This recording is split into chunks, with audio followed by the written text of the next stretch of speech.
আসসালামু আলাইকুম, আমন্ত্রণ জানাচ্ছি চ্যানেল আই সংবাদে আপনাদের সাথে আছে আমি নবনীতা। বিস্তারিত সংবাদে শুরুতেই জানিয়ে দিচ্ছি ফ্রেশ আটা ময়দা সুজি সংবাদ শিরোনাম। সেনাবাহিনীর বিরুদ্ধে জনগণকে দাঁড় করানোর ষড়যন্ত্র চলছে বললেন এনসিপির হাসনাত আব্দুল্লাহ। বিচারিক প্রক্রিয়ায় আওয়ামী লীগ নিষিদ্ধের দাবি। যে কোনো মূল্যে গণতন্ত্রের পক্ষের রাজনৈতিক দলগুলোর ঐক্য ধরে রাখতে তারেক রহমানের আহ্বান। সংস্কার ও নির্বাচনকে মুখোমুখি দাঁড় করানো দুঃখজনক মন্তব্য। এবং একক মালিকানায় একাধিক গণমাধ্যম না রাখতে গণমাধ্যম সংস্কার কমিশনের প্রস্তাব।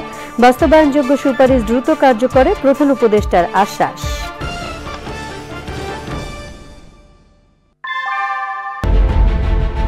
Primacy inbuilt. German technology, Bangladesh's first thermix rod, Salam Steel Thermax. সংবাদ শিরোনামগুলো জানাচ্ছিলাম। এখনকার এই সংবাদ আয়োজন একই সঙ্গে চ্যানেল আইয়ের ইউটিউব চ্যানেল এবং চ্যানেল আইয়ের ওটিটি প্ল্যাটফর্ম আই স্ক্রিনে লাইভ স্ট্রিমিং হচ্ছে। যাচ্ছি পুরো সংবাদে। জাতীয় নাগরিক পার্টি দক্ষিণাঞ্চলের মুখ্য সংগঠক হাসনাত আব্দুল্লাহ বলেছেন, সেনাবাহিনীর বিরুদ্ধে জনগণকে দাঁড় করানোর ষড়যন্ত্র করা হচ্ছে। রাজধানীর শাহবাগে সমাবেশে তিনি বলেন, সংস্কার শেষে নির্বাচনের সুষ্ঠু পরিবেশ ফেরাতে সেনাবাহিনী যেন বাধা হয়ে না ওঠে। বিচারিক প্রক্রিয়ায় আওয়ামী লীগকে নিষিদ্ধ করার দাবি জানান তিনি। আওয়ামী লীগ ও মুজিববাদী আদর্শ ফিরে আসতে দেয়া হবে না বলে ঘোষণা দিয়েছেন এনসিপি নেতারা। তাফহিমুল ইসলাম জানাচ্ছেন। 28 ফেব্রুয়ারি জাতীয় নাগরিক পার্টির আত্মপ্রকাশের পর প্রথম কোনো সমাবেশের আয়োজন। ঢাকা মহানগর দক্ষিণের আয়োজনে আওয়ামী লীগের বিচারের দাবিতে সমাবেশে ছিলেন এনসিপির কেন্দ্রীয় নেতারা। নির্বাহী আদেশে নয়, বিচারিক প্রক্রিয়ার মধ্য দিয়ে আওয়ামী লীগকে দ্রুত নিষিদ্ধ করার দাবি জানিয়েছে এনসিপি।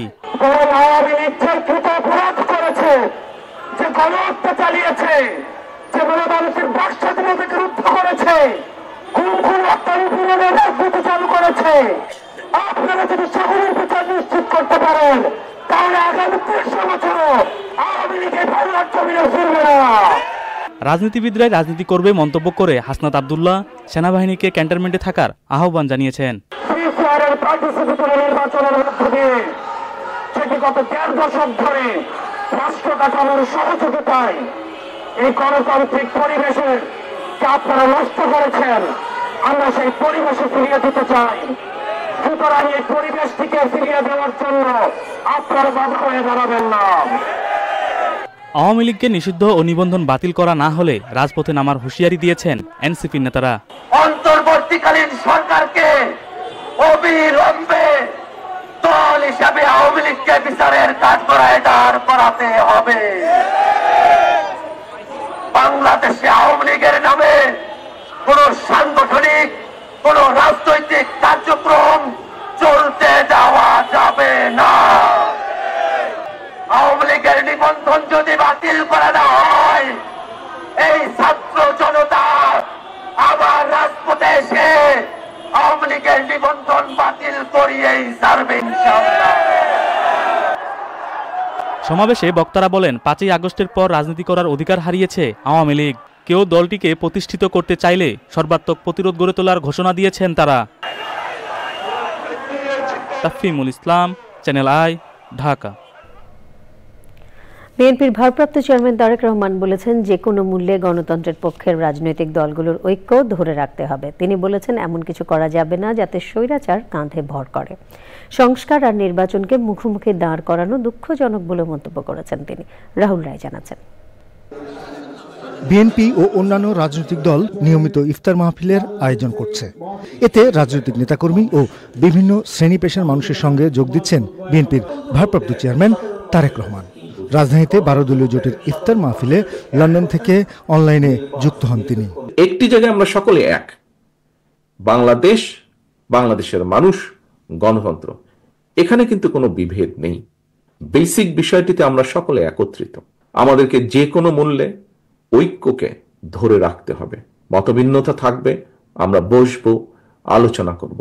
এমন কিছু আমরা বলবো না, এমন কিছু করা থেকে আমরা বিরত থাকার চেষ্টা করব যাতে করে কোনোভাবেই স্বৈরাচার বা তার প্রেতাত্মারা আবার এদেশের মানুষের কাঁধে চেপে বসতে পারে। বিএনপির ভারপ্রাপ্ত চেয়ারম্যান বলেছেন, সংস্কার আর নির্বাচনকে মুখোমুখি দাঁড় করানো ঠিক নয়। সংস্কার শেষ হয় না, সংস্কার চলমান প্রক্রিয়া। আমরা একটি জায়গায় আসব, একটি জিনিসের ভালো কিছু করব, ভালো পরিবর্তন করব, পরবর্তীতে আরো বেটার কিছু করার চেষ্টা করব। আমাদের শিক্ষা ব্যবস্থায় যেই গাফিলতি আছে, যেই ত্রুটিগুলো আছে, সেগুলোকে আমরা সংস্কার করব, পরিবর্তন করব, এবং দিনের সাথে আরো যখন সামনে এগিয়ে যাব আরো ভালো ব্যবস্থা করব, শিক্ষা ব্যবস্থাকে আরো উন্নত করব। দেশের মানুষের জন্য চিকিৎসা ব্যবস্থা যেটি, সেই চিকিৎসা ব্যবস্থাকে আমরা ভালো করব।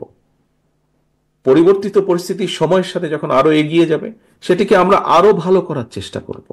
রাজনৈতিক ভিন্ন মত থাকলেও সুন্দর আর সমৃদ্ধ বাংলাদেশের জন্য সবাইকে এক থাকার কথা বলেছেন তারেক রহমান। রাহুল রায়, চ্যানেল আই, ঢাকা। এক ব্যক্তির হাতে একাধিক পত্রিকা বা টেলিভিশনের মালিকানা না রাখা এবং বড় গণমাধ্যমগুলোকে পাবলিক লিস্টেড কোম্পানি করার প্রস্তাব রেখে প্রধান উপদেষ্টার কাছে প্রতিবেদন জমা দিয়েছে গণমাধ্যম সংস্কার কমিশন। প্রতিবেদনে বিসিএস ক্যাডারদের এন্ট্রির সাথে মিল রেখে সাংবাদিকদের শুরুর বেতন ধার্য করার সুপারিশ করা হয়েছে। প্রধান উপদেষ্টা প্রফেসর ডক্টর মোহাম্মদ ইউনুস জানিয়েছেন, এখনই বাস্তবায়নযোগ্য সুপারিশগুলো দ্রুত কার্যকর করতে উদ্যোগ নেবে সরকার। চকর মালিথা জানাচ্ছেন। শনিবার দুপুরে রাষ্ট্রীয় অতিথি ভবন যমুনায় প্রধান উপদেষ্টা অধ্যাপক মোহাম্মদ ইউনুসের কাছে গণমাধ্যম সংস্কার কমিশনের প্রতিবেদন জমা দেন সাংবাদিক কামাল আহমেদের নেতৃত্বে কমিশনের সদস্যরা। প্রতিবেদনটি যেন সাংবাদিকতা বিভাগের শিক্ষার্থী ও আগ্রহীরা পড়তে পারেন সেজন্য কাজ করার পরামর্শ দেন প্রধান উপদেষ্টা। প্রতিবেদন জমা দিয়ে প্রেস ব্রিফিংয়ে সংস্কার কমিশনের প্রধান কামাল আহমেদ বলেন, এতদিন রাজনৈতিক পরিচয়ে গণমাধ্যমের মালিকানা দেওয়া হয়েছে। বাংলাদেশে একটা বড় সমস্যা যে এই গণমাধ্যমে কালো টাকা ঢুকেছে, এই গণমাধ্যমে মালিকানার সমস্যাটা একটা বড় ধরনের সমস্যায় পরিণত হয়েছে। মালিক হয়েছেন কারা আমরা জানি না, কি পদ্ধতিতে তারা মালিক হয়েছেন। মালিক কারা তাদের আমরা চিনি, কিন্তু তারা কি পদ্ধতিতে মালিক হয়েছেন আমরা জানি না। কারণ কোনো প্রকাশ্য উন্মুক্ত স্বচ্ছ প্রতিযোগিতার মধ্য দিয়ে টেলিভিশন রেডিওর লাইসেন্স দেওয়া হয় নাই। এগুলো সবই দেওয়া হয়েছে নেপথ্যে, যোগসাজশে, রাজনৈতিক পরিচয় অথবা অন্য কোনো কারণে। আমরা মোটামুটি সবকটা টেলিভিশন চ্যানেলের, সবকটা রেডিওর যে অনুমতির জন্য যে আবেদনপত্র, সেগুলো যাচাই করে দেখেছি যে জনস্বার্থ সেখানে কোনো বিষয় ছিল না। সংস্কার কমিশনের সুপারিশগুলো গুরুত্বের সাথে বিবেচনা করছে অন্তর্বর্তী সরকার। আমরা সুপারিশ করেছি যে বড়, বৃহৎ এবং মধ্যম আকারের যত গণমাধ্যম কোম্পানি আছে তাদের উচিত হবে পাবলিক লিস্টেড কোম্পানি করা, শেয়ার ফ্লোট করা এবং সাংবাদিক কর্মচারীদেরকে তাদের শেয়ারের অংশীজন বানানো, শেয়ার দেওয়া। এটা আমরা প্রস্তাব করেছি। আমরা ক্রস ওনারশিপ এটাও বন্ধ করার প্রস্তাব করেছি। ওয়ান হাউস ওয়ান মিডিয়া, এর চাইতে বেশি হতে পারবে না। প্রতিবেদনে বাংলাদেশ টেলিভিশন ও বেতার দুটি প্রতিষ্ঠানের সমন্বয়ে জাতীয় সম্প্রচার সংস্থা তৈরি করে স্বায়ত্ত শাসনের মাধ্যমে পরিচালনার সুপারিশ করা হয়েছে। চকর মালিথা, চ্যানেল আই, ঢাকা। এরই সাথে সংবাদে নিয়ে নিচ্ছে খানিকক্ষণের বিরতি। আর বিরতির পর অন্যান্য সংবাদের সাথে জানিয়ে ফিরব। গাজায় ইসরায়েলি হামলায় 48 ঘন্টায় কমপক্ষে 130 জন নিহত। বোমা হামলায় পুরোপুরি বিধ্বস্ত একমাত্র বিশেষায়িত ক্যান্সার হাসপাতাল। ঈদ উপলক্ষে দেশীয় ও ভিনদেশি ফিউশন ঘরানার পোশাক নিয়ে এসেছে ফ্যাশন হাউসগুলো। নিত্য নতুন ফেস্টিভ কালেকশনগুলোর প্রতি তরুণদের আগ্রহ বেশি। ঈদের পোশাকের ফ্যাশন নিয়ে সুলতানা ইমু জানাচ্ছেন। ঈদে নিজেকে ভিন্ন লোকে সাজিয়ে নিতে ভিন্ন ধাঁচের পোশাক বেছে নেন তরুণ তরুণীরা। তাই এবারের ঈদ উৎসব রাঙাতে ভিন্ন ভিন্ন দেশের ডিজাইনের সাথে দেশীয় ধাঁচ মিলিয়ে পোশাক ডিজাইন করেছে ফ্যাশন হাউসগুলো। কেউ কেউ বেছে নিচ্ছেন এথনিক কালেকশন, কেউ আবার জমকালো ড্রেস। এসবে এগিয়ে আছে পার্সিয়ান মোটিভ সহ স্মার্ট ওয়্যার কালেকশন। ঈদে তো নর্মালি আমরা একটু গর্জিয়াস টাইপ অফ ড্রেস পরতে পছন্দ করি, এখন এজন্য আমার এবারে সেলের কালেকশনটা অনেক ভালো লেগেছে। পার্সিয়ান মোটিভের এই কাজটা সুন্দর। মেয়েদের যেগুলো, মেয়ে বেবিদের যেগুলো মানে ইয়েগুলো, কাপড়গুলো, এগুলো বেশ চমৎকার কালেকশন আনছে আর কি। হ্যাঁ, আরো অনেক কিছু কেনার প্ল্যান আছে। এই ড্রেসটা তোমার কাছে কেমন লাগলো? আমার এই ড্রেসটা অনেক ভালো লেগেছে। বিক্রেতারা বলছেন ক্রেতাদের কথা মাথায় রেখে রাখা হয়েছে ডিসকাউন্ট। ধর্মীয় যে কালচারটা এটা ফুটে তোলা হয়েছে। আর প্রাইস রেঞ্জের ব্যাপারে হলো বর্তমান বিশ্বে যে বাজারে যে অবস্থা, আমরা প্রাইসকে ব্যালেন্স করার জন্য আমরা খুব রিজনেবল প্রাইসে এবং কোয়ালিটি সম্পন্ন প্রোডাক্ট দিয়েছি। পোশাকের সাথে মিলিয়ে ব্র্যান্ডগুলো রেখেছে ব্যাগ ও জুয়েলারি সরঞ্জাম। Sultana Himu, channel I, Dhaka. Amin jewellers আন্তর্জাতিক সংবাদ।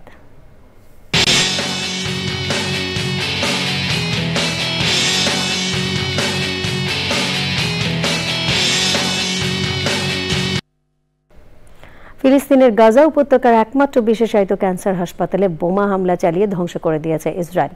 তুরস্কের সহায়তায় নির্মিত টার্কিশ প্যালেস্টাইনিয়ান ফ্রেন্ডশিপ হাসপাতালে প্রতি বছর প্রায় 10,000 ক্যান্সার রোগী চিকিৎসা সেবা পেতেন।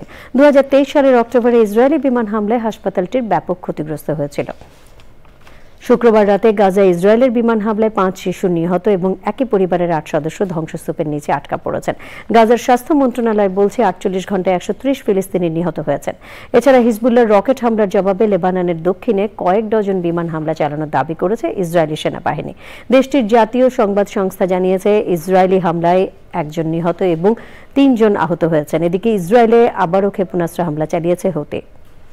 এক্সিম ব্যাংক বাণিজ্য সংবাদ।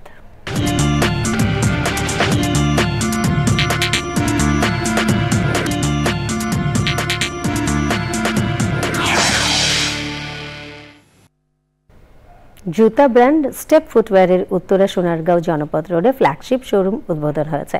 শনিবার প্রতিষ্ঠানটির ব্যবস্থাপনা পরিচালক শামীম কবির শোরুমটির উদ্বোধন করেন।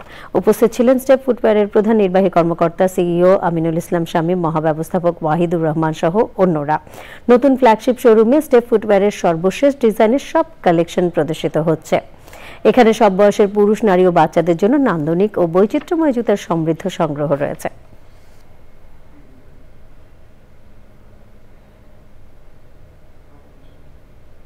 শেষ খবর পাওয়া পর্যন্ত কলকাতার নাইট রাইডার্সের সংগ্রহ 6 উইকেটে 155 রান। এরই সাথে সংবাদের শেষ ভাগে আমরা সবশেষে ফ্রেশ আটা, ময়দা, সুজি সংবাদ শিরোনামগুলো জানিয়ে দিচ্ছে আরও একবার। সেনাবাহিনীর বিরুদ্ধে জনগণকে দাঁড় করানোর ষড়যন্ত্র চলছে বললেন এনসিপির হাসনাত আব্দুল্লাহ। বিচারিক প্রক্রিয়ায় আওয়ামী লীগ নিষিদ্ধের দাবি। যে কোনো মূল্যে গণতন্ত্রের পক্ষের রাজনৈতিক দলগুলোর ঐক্য ধরে রাখতে তারেক রহমানের আহ্বান। সংস্কার ও নির্বাচনকে মুখোমুখি দাঁড় করানো দুঃখজনক মন্তব্য। এবং একক মালিকানায় একাধিক গণমাধ্যম না রাখতে গণমাধ্যম সংস্কার কমিশনের প্রস্তাব। বাস্তবায়নযোগ্য সুপারিশ দ্রুত কার্যকরের প্রধান উপদেষ্টার আশ্বাস।